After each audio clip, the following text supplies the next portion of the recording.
Vista la deliberazione della Giunta Comunale numero 92 del 1° ottobre 2015, dichiarata immediatamente eseguibile, con cui l'organo esecutivo ha ritenuto di riconoscere la tempestività, il coraggio e responsabilità dimostrati, proponendo al Consiglio Comunale il conferimento alla signora Santucci di un encomio solenne, fatta propria la proposta della Giunta Comunale e condivisa la volontà di dimostrare la gratitudine e la riconoscenza dell'amministrazione comunale e delle comunità di Refrontolo e Pieve di Solico con la consegna di una pergamena riportante le motivazioni dei solenni encomi conferiti, sentiamo adesso, appunto, diamo la parola al Consiglio Comunale con votazione di questa decisione. Quindi se non ci sono osservazioni mettiamo i voti e poi invece facciamo la cerimonia, diciamo, meno formale. Quindi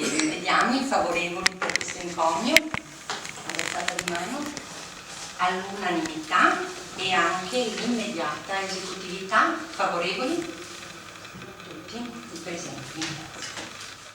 Encomio solenne alla signora Carmen Santucci per essere intervenuta il 17 settembre 2015 con tempestività, coraggio e responsabilità nell'aiutare 2 persone ad allontanarsi da un edificio in cui era divampato un incendio con straordinario senso civico, l'amministrazione comunale di Refrontolo e anche l'amministrazione comunale di Pieve di Solico. Premiare le persone che si distinguono nella vita civile e con scarti di generosità e di coraggio come quelli della signora Carmen, credo, oltre ad essere doveroso, ha un altissimo valore simbolico.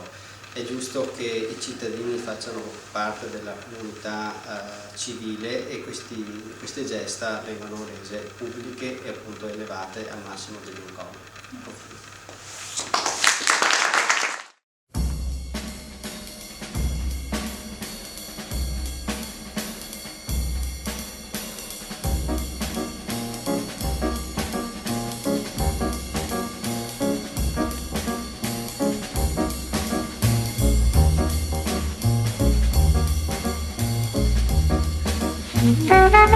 Thank you.